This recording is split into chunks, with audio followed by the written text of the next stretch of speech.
All right, fantastic. At this, it's 5 o'clock, and so I'm going to go ahead and call the meeting of the Tipp City Executive Village School to order, and we'll start with our Pledge of Allegiance. I pledge allegiance to the flag of the United States of America and to the republic for which it stands, one nation, under God, indivisible, with liberty and justice for all. Mr. Stevens, will you do the roll call, please? Certainly. Mrs. Drum. Here. Mrs. McMurray. Here. Mrs. Dillard. Here. Mr. Maines. Here. Mr. Thompson. Here. All present and accounted for. We do have a quorum and can continue this meeting. All right. At this time, I would love for a motion for approval of the agenda. I'll motion. Moved by Mr. Thompson. I'll second. Second by Mrs. Dillard. Is there any discussion? All right, hearing none, we'll proceed to vote. Thompson. Yes. Dillard. Yes. Drum. Yes. Maines. Yes. McMurray. Yes. Motion passes. The agenda is approved. Discussion items. First, we have the CCESS contract. Under public content, it's the MOU agreement between the Career Empowerment and Student Success and Tipp City Schools. Mr. Yeah. would you like to- So this is something we've had discussions with this group since April. They were actually at the AI Academy launch, ribbon cutting in April. And we're looking at ways to enhance our workforce development, internship partnerships with businesses. And this is an idea that came about to try to enhance that and work with our kids to really know what opportunities are out there in this area, because I think they're in 15 minutes. You can get a lot of places from Amazon to all kinds of different technologies, but also plenty of places needs jobs. This is a group that's done some work in southern Ohio, the Cincinnati area, and through conversations with them and the high school principal, Mrs. Weaver and Don Scott, we really did contract with them to have somebody able to be here for Tipp City to develop those relationships with businesses to help our students with that. And that's the ask for this will be a regular meeting. So I've met Kurt, the CEO, he's the CEO of it, and I've worked with him for across the state on other workforce development things, keep running into each other. Just asking, because he and I have never had a chance to sit down and talk about his organization, what other school districts are they currently working with? They do some things with some schools, some private schools in the Cincinnati area. Okay. I knew he was based in Cincinnati. I didn't know if he'd gone anywhere else. He actually coaches soccer. Public school. Okay. How did you locate? How did it come about? Just through networking, I said they were part of the AI open house, the ribbon cutting, and then conversations from there, and what might be able to strike up and what our needs are and our needs. And you'll see, if you've seen our state report card, that's not an area that's high marks. I think we do a pretty good job with college, but we need to do a better job with workforce, as you know, with the CTC piece. That's a big piece that a lot of our kids can get involved in. College is the answer for a lot of people, and we need to expose them and get them ready for those next steps after high school. Right now we're according to the state, and this is the first year that it's graded star-wise. I'd say we're in the middle of the pack right now from where our schools are in workforce development. With pre-apprenticeships and those things are not as high as it could be. Where does the program that was run out of the Miami County ESC with Liz Sonstein, is that program still going? Because that was all workforce development. There's some things through there that we utilize, but this is somebody that if we want to really push the Tip City schools and Montgomery County, this is something, I think there's a lot of potential to help create something for it. And I just want to make sure, sorry. Only because this is what I do on a daily basis.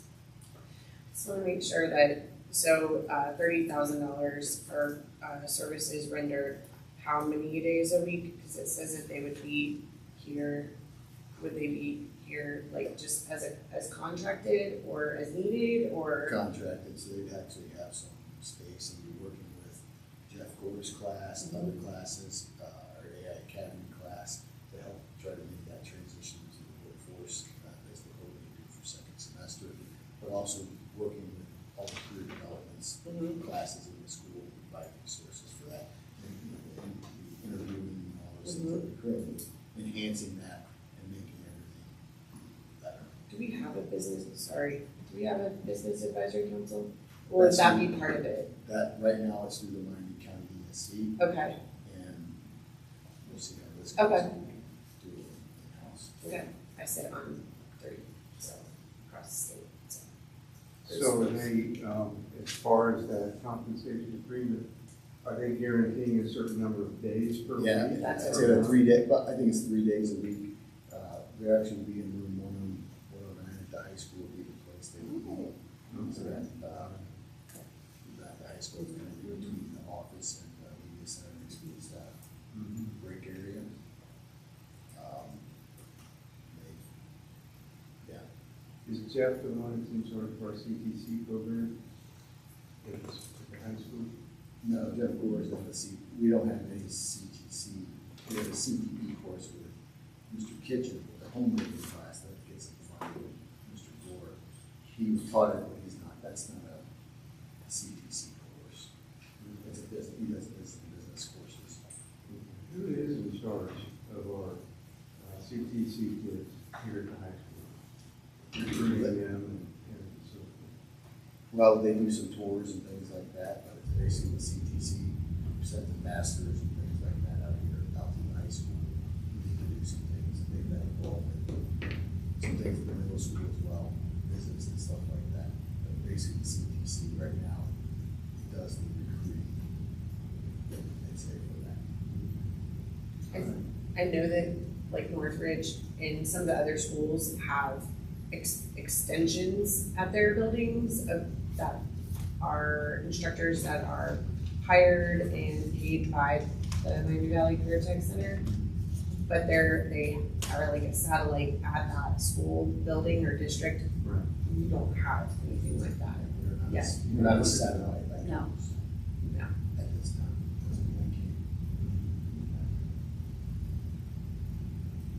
Oh, sorry, I had one more question. Would it only be the AI Academy kiddos or would it be for any kiddo? It's gonna be for all. That's good. We're That's, hoping that, the goal is to get at least 25 kids and then just workforce replacement.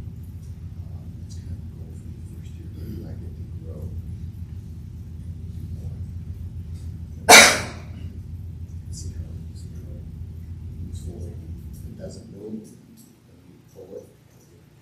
For the investment, you know, the councils don't have the time to do these things, they don't have the relationship with the businesses either.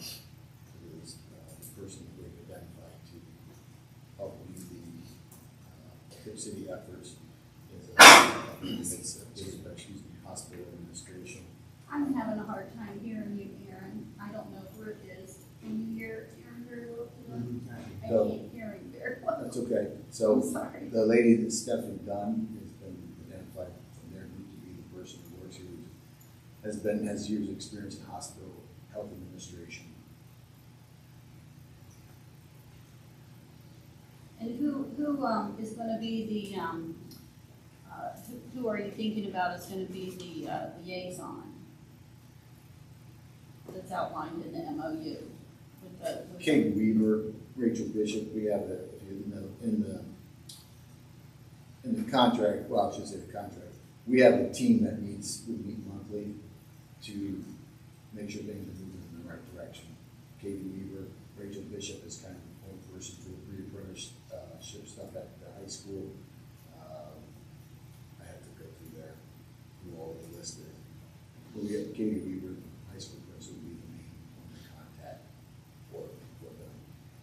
And these, the group career coaching, like, what will that look like? Will that be during the school day, after school? During the school day, they'd be there, and again, helping out teachers with events, but it would be some after-school activities too, such as the college career military night to get more connections there and make things, get more local people. And I think part of it is, there's a big disconnect, right, from business to education, and finding a bridge to understand those needs of both is important. I mean, right now, you know, I wouldn't say it's something that we need to work on. It is a priority because, especially now, the college career is not the only way to be successful. There's plenty of ways to be successful. College is one path, but just like with the CTC, there's a whole lot of others out there, and there's going to be even more that may not even require a degree in order to be successful. So we need to help our kids understand those options, so when they leave us, they know what's available and how they might fit into it and what might interest them in those areas. Because we want them to be contributing members of society. So will there be a certain number of hours that the kids are allowed to work as opposed to be in the classroom? Correct. There's different ways of doing that with the pre-apprentice program and others that could allow that. All right. Yep. My son did the program last year with the Troy Fire Department, and then it was 10. I can't remember. I think it was 10 hours a week he had to be there, but then he got his EMT certification as well. So That was not his program. it was not. That was the pre. I think he would have. You've been working with this people. Yeah. People. Yes. Had he, I think that this would have been very helpful for him in that path and to answer some questions that he had. So I think that, I think about the family STEM night that is hosted here. We've had it for the last 2 years. I think that's an opportunity too, for that career connectedness to even start down at the younger grades too for a night. Like, hey, if you like physics, what are some careers here in town that include that? And even just connecting our educators to who's here in town, I think can be really powerful. Sorry, this is what I do on a daily. This is my job, not for this company. Let me make that very clear. But it's workforce development. But I am the director of workforce development And it's and with education. So and it's not correct. it's hard. Because there's a need for it. It's So I'm hearing that this is kind of like we're on the front end of something that could be really great long-term for our students. Correct? Is that what I'm understanding? That's the goal. Okay. Fantastic. and for only $30,000. I'm just asking because I know what other groups. They're getting grants to fund. Okay. Okay, because I was like, I know. I thought it was really low too. I was like, I know what other contractors doing in this cost. And they're way more than that. So, okay, Awesome. thank you. I'm sorry. That's not our responsibility. Yeah. Okay. Okay. Any other questions? Who's getting the grant? That company is working to get grants to help offset costs. I wasn't sure if you meant someone at the high school was writing a grant for this or. No. Okay, thank you. That must be why I continue to keep running into them everywhere. Yeah, that makes sense. All right, any other discussion? All right, next discussion item is the AI contracted services. The consultant agreement is located in the discussion item, I'm sorry, in the public content. That's what you were just looking at, correct? Okay, and you kind of just talked about this too.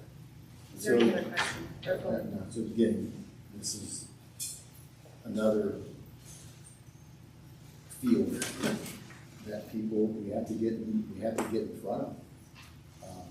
And not just for students, but also for adults. Dr. Stephanie is a doctorate in computer science. This has been her thing. She did it before it was cool. And she is a unicorn, in my opinion, in a good way. And to get her to drive essentially 2 hours plus each way to come here to work with our kids and work with our staff, and help us, I think, develop policies. She gives presentations all across the country, and she's up north in Canada. I've been doing a conference presenting there just a few weeks ago. She's going to bring a wealth of knowledge and understanding of the curriculum that's being done. And again, this is going to benefit our kids, but the district as a whole as we work through it, because I think our teachers have been really, they're curious about the ability of AI to influence and impact their teaching in a positive way. And I think this person is that support that can help them as well. So we're going to use her as much as possible. I'm going to, our computer science teacher, Staub, has a agreement that she wants her computer science kids to look over. Using that resource to look over and how to pay her attorney. And she's going to be more up to date on those things. So, again, you see, I think Cedarville just announced maybe last week that every guy's got to take a course in AI as a freshman. It's already started at Ohio State. These things are happening everywhere. And we have to have a policy by January 1st, I believe. The state's coming out with a model policy. And I've had some conversations with them as well. And I think this just sets us up with potential success. If it doesn't work, it's okay. It's worth the investment. I think it's pretty critical at this point, because it is somewhat of a scary thing out there. And I know with the Ohio Society of CPAs, AICPA, we're getting all these courses updates daily. And it's for me, it's hard to understand, because it's just so wide open, so phenomenal. My brain's not big enough to take care of it, but the young kids, the young adults, if we don't get into it, it's going to be, I'm not going to say we're down the road, so we need to do it. And AI needs to, it's not replacing, it's raising the level of thinking. That, I think it depends how you use it. We have to teach kids how to use it responsibly. Exactly. That's a big piece. And I think one of the kids from the AI Academy, and again, he's in talking in the discussion with AI people, was like, yeah, I just saw, AI is cheating. That was the easiest way to get it. Now I see it as a way of enhancing and helping out my learning, because he would get to talk to it and prompt it. I didn't understand this, and it would help him through stuff versus just getting the answer. It's got to increase people's thinking. Critical thinking doesn't go away, because it makes it even more important. I agree with that point, and I think it's got to be an exerted effort to make that the case. Because I listen to stuff about this all the time, and I heard the other day about a university who did a study where they took two groups of students and they had them, I think it was a research paper or something, and they had them, and the two groups, they had one group do traditional means of research using just Google and other online sources, and the other group was using ChatGPT.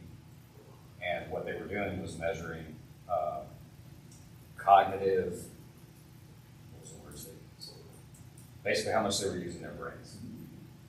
And on the AI side, the students who only used AI, there was something like 30 to 40% less like brain activity on their part compared to the other ones. And the study went on to show that the more that they used it, the more they began to rely on it. And so if we're not intentional about something like this and making sure our students are still critical thinking, harnessing this properly, making sure they understand how to use it in an ethical way and responsible way that helps their education and doesn't replace their critical thinking skills, we have to do this. Because 5 years from now, it's going to be a totally different plan.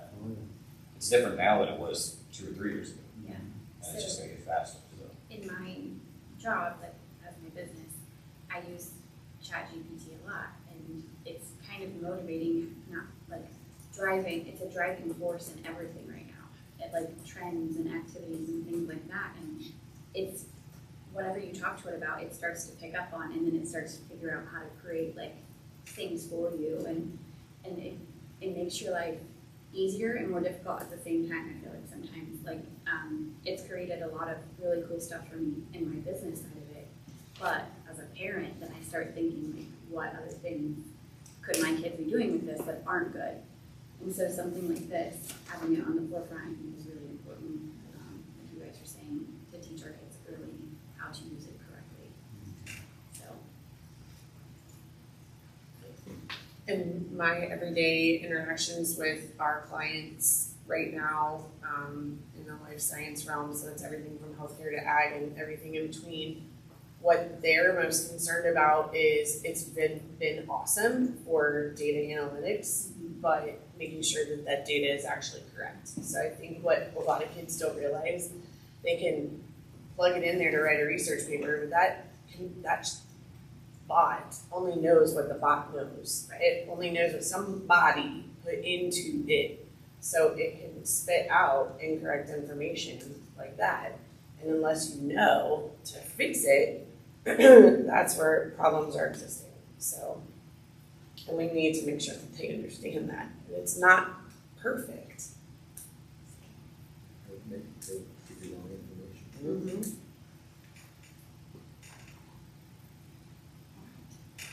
Any other discussion? Okay. Oh, sorry. Next is the substitute teacher consideration. So I had shared a couple bits of information in regards to last few years of teacher or certified absences and unfilled positions, and the number of substitutes that we have in our role. The idea is, obviously, I'd like to limit those numbers to allow the teachers to have their time to prep and be prepared for classes. Realize it happens at times. I think, though, I'd like to find a way to see, could we limit those, and do we need to do that? Or it might be, do we need to increase the pool of candidates? It is a local control of the board to decide what the levels of education are for substitute teachers. It used to be bachelor's was the law, that's changed. So the idea would be, maybe, and again, we want to try something to maybe increase the pool.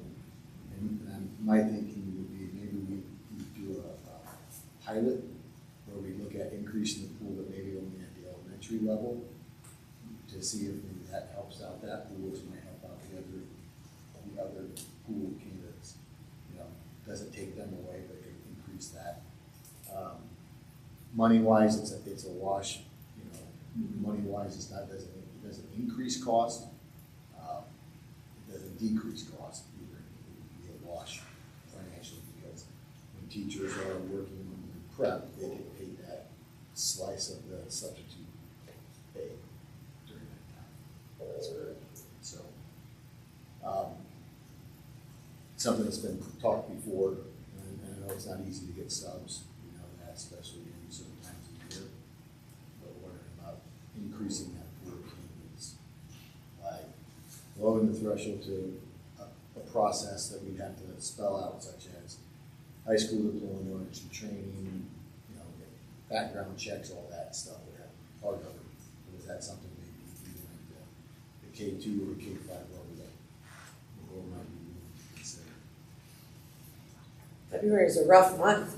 That's what I told you. Oh, yeah. And everybody's sick. Well, right, yeah, I'm like, So, just for historical purposes, a couple years ago, were you guys on the board yet? And when we upped the middle school, what they made versus elementary? no. So that was before. It was right as I came back, Okay. between those 5 months right Yeah, there, because that's I when couldn't we did it. remember, because we were trying to pull more in the So fall of high school. 23. Okay. Okay, I just wanted to throw that out there. You mentioned the pros and cons. I mean, I think the pro obviously would be expanding the pool and having access to more utility spots. Is there any cons to lowering that threshold that we would require? Like, is there any reason to be concerned about somebody that doesn't have a degree, or I don't know, just trying to get a little more understanding of what might be a drawback? I think the drawback is making sure you have quality candidates, period.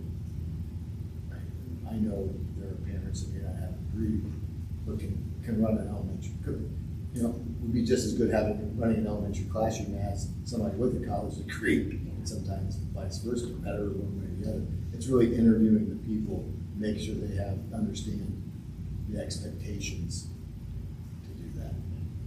And that's why I think as content knowledge, the high school, middle school, it might be a little tougher if they've never been exposed to substitute teaching, what the expectations are possibly. So that's something you have to develop for an interview process, is what are the appropriate questions to ask, make sure they're qualified. But they'll still go through background check, fingerprinting, all of that. I talked with Erin extensively. I have talked about this for years.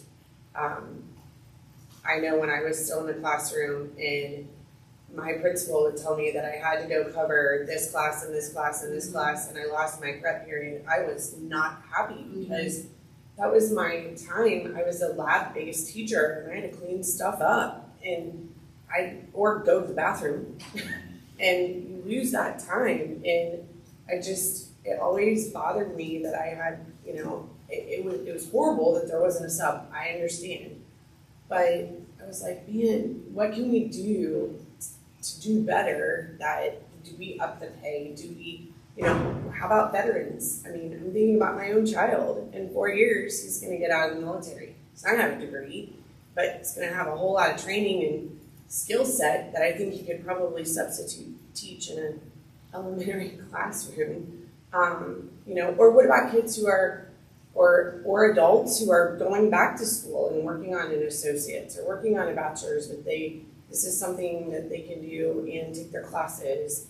I think a training program is going to be key, that they have like a specific training program that they have to go through, and there's a online, if you transition from your business job and you want to become a teacher, the first class that you have to take online is a pedagogy class. And so, perhaps that's included in this, that they have to take the online pedagogy class. It's teaching and stuff. So, at the very least, and then have the substitute training. These are the expectations of the district, the expectations of the building. This is the culture of the building. And I think maybe starting them off in K through 5, where I actually subbed, I thought elementary was harder than high school because of all the transitions, but to all the specials, but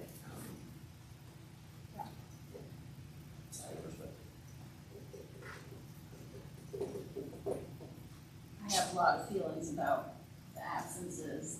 I think that this workforce development could also play into this, because we could utilize teachers that are preparing to become teachers, part of our workforce, and possibly get them on the sub list. It would be a good experience for them also.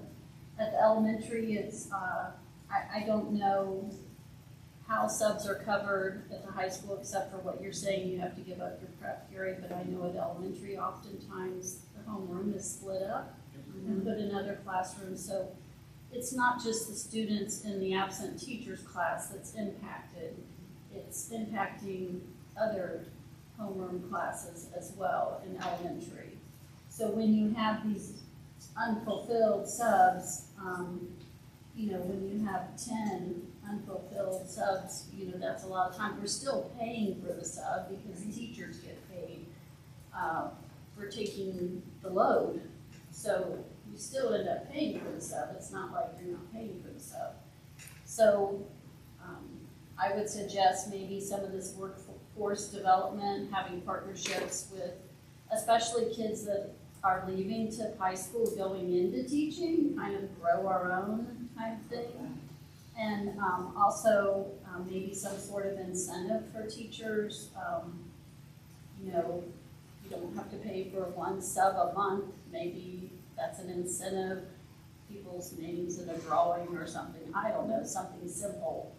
You know, whatever, once a month have a drawing if you weren't absent. You know, you get the $100 sub pay or whatever it is. I don't know, a gift card, something. But just something to it seems like we're just getting caught on both sides here, and the kids are the ones losing out, especially at elementary. It's very disruptive to everything, so it doesn't matter whether it's a special teacher that's absent or it's a homeroom teacher that's absent. And often principals at elementary schools actually have teachers prepare special sub-plans because in case the class has to be divided up so that the students have packets of work or assignments that can be done in possibly a different grade level even. So. I love that idea about the career stuff. I mean, we're lacking educators in the state of Ohio anyway, pre-service teachers. When I taught at Butler, I was the advisor for the Future Educators of America Club in county. I mean, it was huge because people wanted to be teachers. Now we don't have any, so maybe we could do this as a grow your own type thing. That'd be kind of cool. And just to mention, when I took all 3 of my children to daycare from 6 weeks until they were starting kindergarten, not one single person that they had at any of the institutions where they went had a degree. None of them. When I was in first grade, Mrs. Brayshaw, who was Sam and Ethel's owner, what's her name, Moore? Okay, she was a Moore. She was my first grade teacher. She was still in college for the whole year with 30, I think we had 35 kids in our class. So baby boomers, right? So lots of good ideas and hopefully. So I guess I'm hearing come with a plan to review it.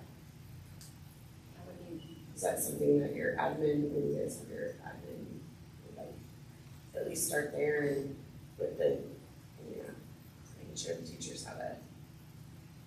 Right now, our board policy requires a 4-year degree. Correct. But the state does not. Correct. I think it's what, just 18 in a high school degree? So we have to amend our policy. Correct. We just have to determine what we want to accept. It could be associates, it could be high school. We'll talk about it. Okay. It's not just administration, but Teachers. well, even like our subcommittee or Chelsea's. Oh, yeah. So they have a pretty good handle on stuff.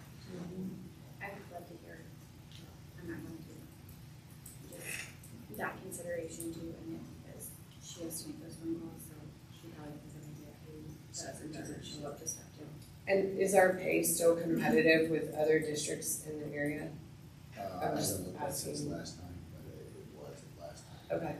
I just think I think Pickwood's still the highest, but I think we're still up there. Northridge is pretty high, Northridge and North Dayton. Well, What was I getting ready to say? What kind of onboarding do we do for new subs?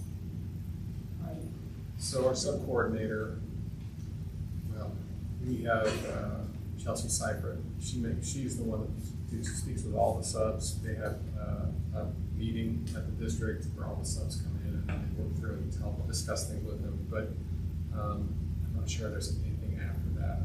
We have all, yeah, it's a day. Yeah. And most districts do that, they count their subs We coming can in go through and the go through the processes. process. Okay, any other discussion? Okay, future work session dialogue. So there's thought of maybe changing the work session so that the dialogue that we have prior to a meeting, have it before the meeting.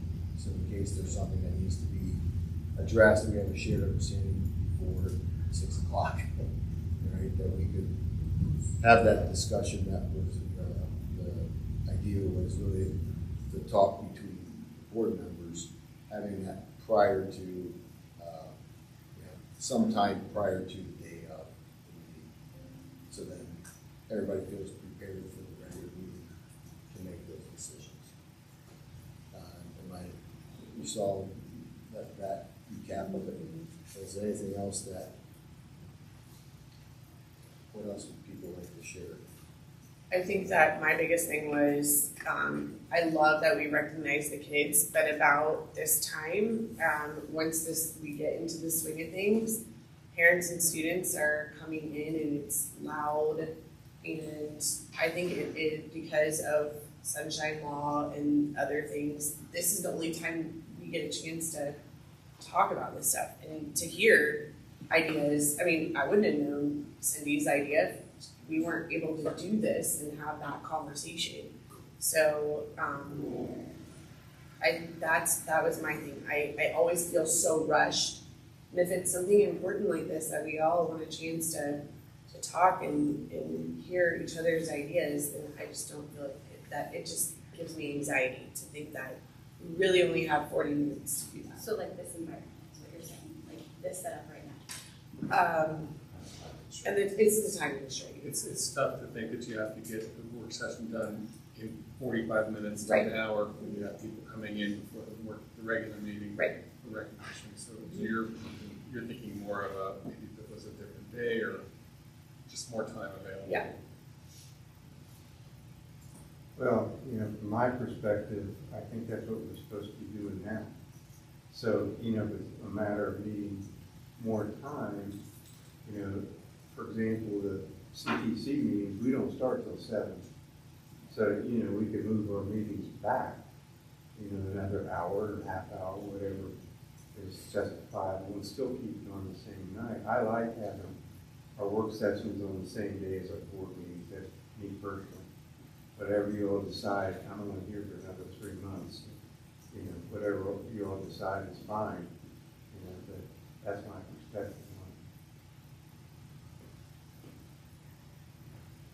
it. It's more kind of a convenience factor, instead of taking up.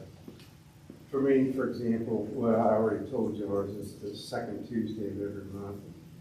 So even if we move back to the first Tuesday of the month, which, is the only way it works for me, but then I got first, second, and third Tuesdays of every month. Whereas I just assume you're going to be able to tie that together in one. But that's just me. Like I said, you guys need to make the decision. I like having both on the same day because I work in Columbus 2 to 3 days a week. So, I mean, this is convenient. I just wish we had just made sure that we didn't have to rush. And since our regular meeting is a set start time of 6 o'clock, We can always just, at that time, but then we have the students and parents in here. we have to do it. Yeah. So, what I mean? Like, maybe we start at 6:30.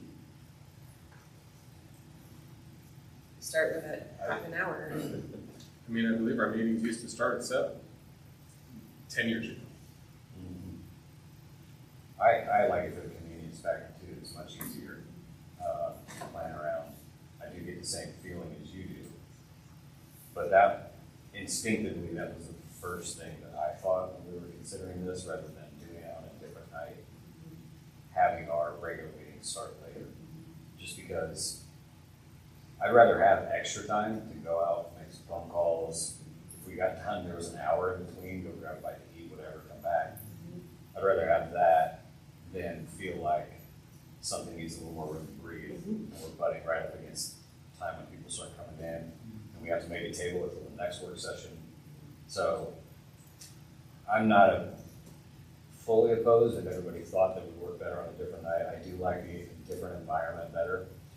Personally, I think we've all made that clear, but this tends to be the best for regular meetings currently. So I would lean more in favor of like a 6:30 start. Because I don't know that there's, I can't foresee the future obviously, but there's not a lot of times where I feel like our work sessions need to go much beyond an hour. But if we just had that extra 30-minute buffer, I think there'd be less pressure to like get done and we could take our time a little more. Or even an hour, start at 7. It doesn't matter to me, but I do like it on the same night. So how are you feeling? Well, I'm thinking about that our work sessions are a time for dialogue. And so to me, it's kind of an organizational issue about really knowing what's going to be on the regular meeting agenda far enough in advance so that we can determine what should be on the work session. So to me, it's an organizational issue, and being able to have that information early enough before we set the work session agenda to know what needs to be on it. If that makes sense. I think Aaron does a pretty good job of getting that out to us in advance, with his reports. I agree. To me, it's not so much about the amount of content. To me, it's about potentially those 2 or 3 times a year where there maybe is a real topic discussion that we know is going to take half an hour just by itself. And then we have maybe 2 or 3 things other that we need to discuss on there as well. For me, just like, even that half hour, just to let that breathe a little bit more. So I think we could easily do a work session as well prepared as we are with the information in 30 minutes. But if there happens to be a time where we actually need to spend a lot more time on a particular topic or two, I think it would just feel better to not constantly be looking at that clock. You feel rough. Yeah. Okay. Any other thoughts?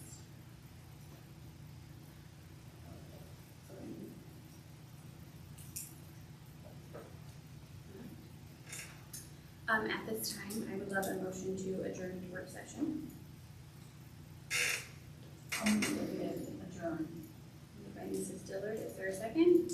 I'll second. Second by Mrs. McMurray. Is there any discussion?